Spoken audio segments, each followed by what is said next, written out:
Muy buenas, soy por fin domingo, día 10 a las 3:30 pasadas de la tarde. Comienzo a grabar este vídeo con mi testimonio de lo que yo, Javier Perdiguero Garés, viví como interventor en las elecciones del Colegio de Enfermería de Madrid.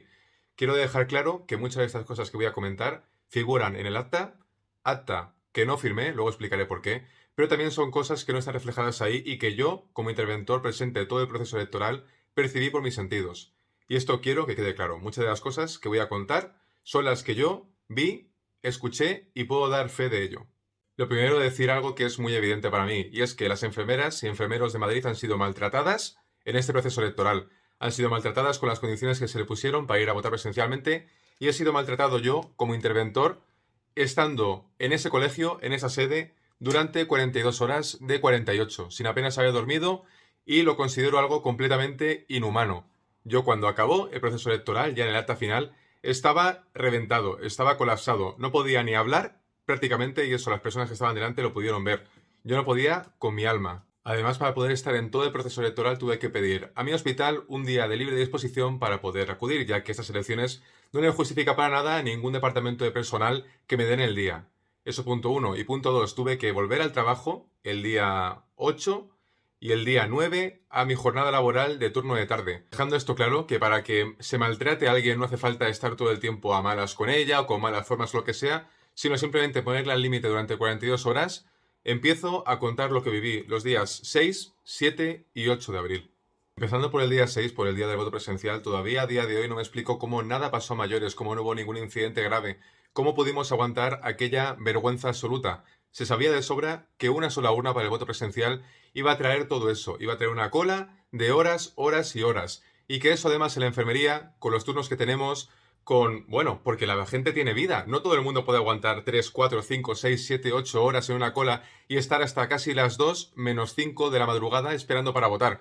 No entiendo cómo, os digo, no pasó nada y se pudo desarrollar esa jornada. No lo entiendo. El Colegio de Enfermería, a través de su abogado, de Carlos, y la mesa electoral, por otro lado, ya confirmaron por activa y por pasiva que no iba a haber más urnas. Que sus estatutos dicen una urna presencial, una urna para voto por correo y ya está. Y que de ahí no se movían. No obstante, cuando empezó ya el proceso electoral, que empezó oficialmente, las votaciones a las 10 de la mañana, ya se daba constancia de que la cola iba demasiado lenta. Aún así, dejé pasar un poco de margen y la cosa se empezaba a calentar ya afuera. Ya se empezaban a escuchar gritos y a las 11 de la mañana, que en el acta, además esto fue casualidad, no lo pensé, no estaba previsto, pero pone que a las 11:11, que es una hora muy simbólica para mucha gente, sobre todo los que somos seguidores de la vecina rubia, se dejó constancia en acta que solicité ante todo el público presente y ante la mesa y ante todo el mundo que solicitaba una segunda urna para agilizar todo ese proceso. Y además les comenté que en las elecciones del Colegio de Sevilla había pasado algo similar, había mucha más participación de la esperada y se puso una segunda urna con total normalidad y no pasaba nada. Aquí consta en acta que no se podía hacer nada. Que simplemente se dejaría votar a la gente que estuviera en esa cola a las 6 de la mañana. A las 6 de la tarde, perdón. Según iba pasando el tiempo, la cola se iba haciendo cada vez más larga, el tiempo de espera cada vez mayor y los gritos se iban haciendo cada vez más presentes tanto fuera como dentro de la sede. La policía municipal entró, me parece que a eso de las 12, 12 y pico de la mañana, y nos llamó el abogado, al presidente de la mesa y a los dos interventores para hablar con ellos. Yo aquí ya les dejé constancia, digo, yo he mostrado ya mi desconformidad, se supone que se escudan en sus estatutos. Y lo justificaban y hablaban, tanto el presidente de la mesa como el abogado, y incluso el otro interventor diciendo, es que esto en las elecciones generales también hay colas y no pasa nada, hay colas de hasta 2 horas, tal, y lo justificaban completamente como algo normal, como algo que era esperable. Para nada. La policía ya nos comentaba que sus competencias estaban fuera de la sede colegial en asegurar el orden, pero que no podían aquí hacer nada más. También el notario, y esto lo digo yo, nos decía que no se explicaba cómo estaba pasando esto, que no era normal en pleno año 2022, que esto había que solucionarlo cuanto antes, refiriéndose a que este colegio tiene que actualizar sus estatutos de manera urgente, que esto no puede pasar. El notario, pagado y colocado ahí por el Colegio de Enfermería para dar acta, estaba alucinando. Como pudisteis ver, cuando después de hacer la cola accedíais a la sede colegial ya para coger las papeletas y pasar a hacer la última cola, el último tramo para votar, yo estaba ahí sentado junto a la mesa electoral, de una mesa aparte con un monitor todo el tiempo delante. En ese monitor veía también lo que se veía en una televisión grande que teníamos ahí al lado, que era cada persona que llegaba ahí, daba su DNI y se confirmaba que estaba colegiada en ese colegio y que figuraba en el censo y que podía votar. En ese papel, claro, yo estaba ahí sentado durante todo el día y podéis imaginar todo lo que podía ver, todo lo que podía escuchar, cómo llegaba la gente de calentita después de tantas horas en la cola, después de vivir aquella vergüenza. Pero, claro, cada vez que había gritos dentro de la sede colegial, cada vez que algo se iba un poco de las manos, desde la mesa electoral se paraba el proceso de votación. Con lo cual, tenía yo como interventor encima que estar yendo a esas compañeras y compañeros a decirles: mira, yo te entiendo perfectamente, esto no es normal, comprendo tu enfado, comprendo todo absolutamente, pero en cuanto aquí dentro se lía, está claro que esta gente, esta mesa, está parando el proceso electoral y todo esto se estira todavía más.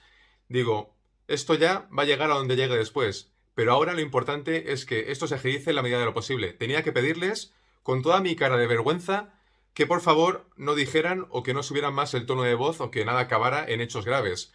Solo pude documentar un hecho grave, eso sí, en la que una persona insultó y hasta amenazó gravemente y se enzarzó con el presidente de la mesa. El resto, por supuesto, todo el mundo manifestó su descontento, su enfado, pero no pasó nada más. Eso sí, desde la mesa electoral no se paraba de hacer referencia cada vez que alguien subía el tono de voz, de mirarme a mí y al otro interventor a decir que esto no podía ser, que teníamos que asegurar el orden. Llegó un momento ya en el que se me inflaron tanto los cojones que ya tuve que decirles, porque ya al tercer o a la cuarta o a la quinta vez que me lo dicen, digo, mira, yo si quieres doy acta de lo que tú quieras si llamas a seguridad por lo que consideres, pero yo no voy a estar aquí para decirle a la gente que ya es mayorcita cómo tiene que comportarse dentro de un local y además de manera justificada. Es decir, si tú quieres parar el proceso, hazlo, llama a seguridad, pero a mí como interventor deja ya de meterme el marrón de intentar controlar a la gente como si fuera encima una causa o culpa mía, ¿sabes? Es que era surrealista, de verdad. Pues con todo este percal seguían pasando las horas y eso de las 5 y pico de la tarde solo habían votado unas 500 personas aproximadamente. Ahora quedaba la parte en la de asegurar que toda la gente que estaba en la cola presente hasta las 6 de la tarde, hora en la que se cierra ya el voto presencial, tenían que votar. Y es que aún quedaban, en lo que se dio en tickets, calculando, unas 900 personas más o menos. Y a cada una de esas personas había que justificarles de alguna manera o asegurar su voto.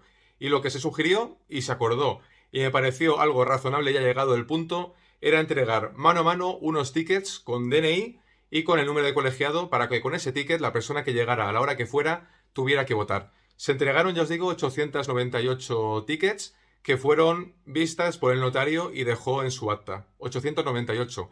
Aunque se repartieron en diferentes series numéricas y por eso hubo personas que pensaban que habían sido hasta 1300 y pico. Pero no, eran series numéricas diferentes. El total fueron 898 personas. Y así, con toda la frustración y con toda la vergüenza que tenía que estar ahí con esto como interventor, viendo todo este despropósito, fueron pasando las horas. Y una de las partes más duras que tenía que vivir fue la de compañeras que estuvieron en la cola 3, 4, 5, 6, 7, 8 horas, incluso que llegaron al final, a la 1 y pico de la madrugada, y se encontraban como al llegar a la mesa a entregar su DNI. Al valorarlo, al registrarlo, se dieron cuenta de que la pantalla ponía que en el censo figuraban como que ya habían votado por correo, que habían solicitado el voto por correo. Muchas de estas compañeras, algunas de ellas, que en total fueron creo que 26 incidencias de este tipo, decían, sí, yo lo solicité, pero ahora quiero votar aquí presencialmente porque no he votado por correo. Pero es que hubo casi la mitad de esas personas, unas 10 más o menos, que decían que no tenían constancia de haber solicitado ese voto por correo, que no sabían qué había pasado, por qué estaba eso ahí, por qué aparecían así. Entonces yo como interventor les llamaba hasta mi puesto y les preguntaba, ¿tú has sido consciente de haber firmado algún documento que te haya presentado alguna compañera o compañero delegado o delegada del SAPSE?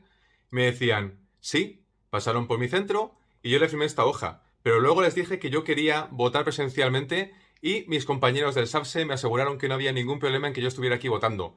Y les dije, pues mira, tus compañeras y compañeros del sindicato SAPSE mañana piden las explicaciones correspondientes porque te han engañado.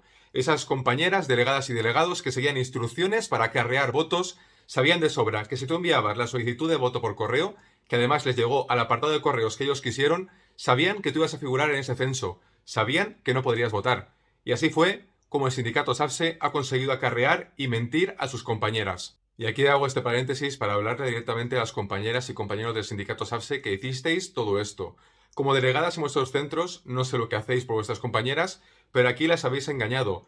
Aquí espero que alguna de vosotras, por dignidad personal y profesional, tengáis los cojones y los ovarios de decir lo que ha pasado, de contar lo que ha pasado, de contar las instrucciones que os llegaron directamente de vuestros superiores, incluyendo de Teresa Galindo, que tengáis la decencia de reconocer que habéis contribuido con este acarreo de votos a engañar a vuestras compañeras y a que sus votos no pudieran contar. El daño que os habéis hecho, queridas compañeras y compañeros de SASE, en esas elecciones, este tiro en el pie que os habéis pegado, no lo va a olvidar nadie en su puta vida, y menos después de haber estado esperando 6, 7 y hasta 8 horas y pico de cola. No os van a perdonar esto. Y desde luego, esperemos que no quedéis impunes, de verdad. Volviendo al tema de los tickets, que se dieron entre las 5:30 y las 6 de la tarde, la secretaria de la mesa electoral me pidió, como favor para calmar los ánimos, que yo saliera con ella y con otro interventor a entregar esos tickets para calmar los ánimos. Yo accedí, salí a la cola y estuve gritando, a grito pelao, las instrucciones de que cada persona que tuviera su ticket con su DNI y número de colegiado podría votar fuera a la hora que fuera. En eso salí, quedó constancia de ello, muchas me visteis, pero en cuanto empecé a estar por varias partes de la cola explicando esto, volví dentro del local, porque yo como interventor quería seguir vigilando ese proceso desde dentro. Y esto lo cuento porque luego, una vez ya en el local y hablando con el abogado y con otro interventor, va el abogado y me suelta que esperaba mucho más de mí, igual que el otro interventor, en esa entrega de tickets, que ojalá me hubiese volcado mucho más. Y yo le dije, mira, ese comentario que me está diciendo no tiene lugar, yo he considerado en un momento determinado que debería estar aquí dentro. Y al final, claro, se quedó así y me dijo, es verdad, te pido disculpas. Porque con este abogado, aunque ha sido un tío muy amable, muy colega, tengo que asegurar que ha sido, como ya dije antes, completamente parcial en todo este proceso. No ha actuado como abogado de un colegio para sus elecciones, ha apoyado a este colegio para asegurar todo su relato y todos sus argumentos para hacer lo que han hecho. Y esto quedó para mí especialmente claro cuando al final ya de la votación presencial estaba el notario para que los interventores, la mesa o quien quisiera pudiera decir algo para constar en su acta, pudiera hacer las últimas conclusiones, afirmaciones, etc. Y yo al notario y a la mesa electoral les comenté que constase en acta lo que yo suponía de estas elecciones. Y les dije claramente al notario y a la mesa electoral, les dije, yo considero que esta urna única ha supuesto un impedimento para la votación por sus largas listas de espera, por la turnicidad en la enfermería y por todo lo que conlleva. Y la gente, además, que había estado esperando hasta que salía su último tren, su último bus y lo que fuera. Le estaba contando esto, que esto para mí era un impedimento, y entonces salta el abogado delante de todo el mundo a decirme, entonces tú, Javier, estás afirmando que el colegio ha puesto trabas para votar. Y le digo, estoy diciendo que este colegio, siguiendo sus estatutos, con esta urna única, ha puesto dificultades e impedimentos en el voto por las largas colas que se han producido de hasta 8 horas y por la tonicidad que tiene esta procesión. Ya está. Este abogado quería cambiar mis palabras para que constase en acta que yo había afirmado que el colegio había puesto trabas a la votación. Me estuvo dando varias preguntas como si estuviéramos en un juicio, hasta que ahí presente todo el mundo empezó a echarle en cara lo que estaba haciendo y el que más me gustó, sin duda alguna, y al que le tengo mucho cariño y aprecio, fue Víctor Aparicio, que ha estudiado Derecho, que sabe mucho de esto y que le dijo, esto no es un juicio, Carlos, deja de hacerle preguntas, él está hablando con el notario y tú no tienes que interferir para nada. Pero doy fe de que este abogado ha interferido en la mesa electoral y ha interferido en estas elecciones. Y luego lo seguiré documentando para que todo esto conste con lo que yo, Javier Perdiguero, percibí con mis sentidos, vuelvo a decirlo. Al final el notario seguía ahí, a punto de irse, y confirmó que él estaba solamente para estar presente en todo el proceso presencial, pero que el colegio no le había llamado para nada más que eso. Pero antes de que se fuera, queríamos que la mesa electoral dejara constancia de cómo iba a verificar las firmas de voto por correo. Entonces, el notario, por lo que yo le escuché directamente, dijo, yo no tengo ningún problema y no veo inconveniente en que la mesa electoral diga delante de todo el público presente cómo piensa verificar las firmas. Y tanto el abogado como la mesa electoral se negaron a hacer esa afirmación. Además, el presidente de la mesa reconoció que todo eso todavía tenía que ser aclarado por la mesa electoral. O sea, no tenían ninguna idea exactamente o no querían decir cómo pensaban verificar las firmas de cada uno de los sobres de las papeletas de voto por correo. Era surrealista, pero al final efectivamente el notario se fue sin haber escuchado a la mesa electoral aclarar ese tema. Bien, se va el notario y la mesa pide un receso. Por la hora que era, eran ya las 2:30 aproximadamente de la madrugada y tenían que, pues eso, que descansar. A mí en ese receso no se me solicita mi presencia y empiezan a pasar 20 minutos, media hora, casi 40 minutos y ya decido subir a buscar a la mesa electoral a ver qué estaba pasando ahí, de qué estaban hablando o qué iba a pasar, porque no estaban bajando ya para empezar con la confirmación y la verificación de voto por correo. Al subir a la sala en la que estaban, me encuentro que está la mesa electoral reunidos con el abogado. Y entonces yo llego y me comunican que parece que van a tomar la decisión de hacer un receso hasta mañana.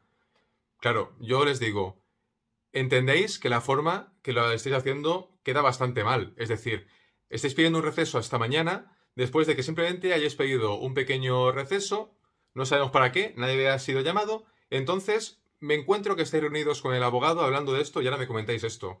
Entonces empezaron a justificarse y el abogado seguía y seguía y seguía y seguía dando argumentaciones de por qué si era posible, de que haya pasado durante el día, tal. Y llega un momento en el que digo, Carlos, yo no entiendo cómo este tema, que es un tema exclusivo de la mesa electoral, estás tú presente y estás dando tus argumentaciones cuando absolutamente ahora mismo, no se lo dije así, pero no pintas nada aquí, o sea, no tienes que estar aquí. Entonces él se quedó así pensativo y dijo, yo es verdad que no quiero causar más problemas, no quiero causar problemas, no quiero que nadie piense lo que no es tal, así que si no me queréis para nada más, yo me voy. Y al final la mesa electoral pues decide efectivamente hacer ese receso hasta mañana, no sin antes encontrarnos con la presencia de la Policía Nacional que había sido llamada por mi candidatura por alguna de sus miembros. La Policía Nacional llega, comienza a tomar todos los testimonios, tanto a la mesa electoral como a las presentes abajo, como a todo el mundo, y al final la policía reconoce que no puede hacer nada, que simplemente puede actuar como mediadora en todo esto. Además, hubo un desconocimiento brutal de los agentes.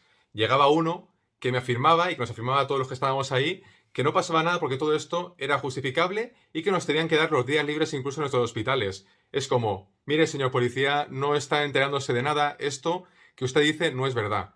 A mí, en mi hospital, no me justifica que esté yo aquí como interventor, ni como mesa, ni como nada para que me den el día libre, en absoluto.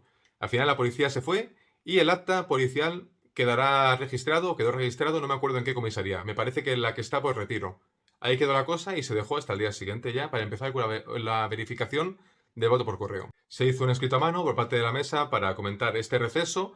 Yo manifesté tanto de manera verbal como por escrito mi disconformidad con esta medida por la forma en la que se había tomado y por no haber comentado hasta ese momento, de altas horas de la madrugada, que esta posibilidad existía y que iba a pasar sobre todo sin decir cómo pensaban verificar el voto por correo.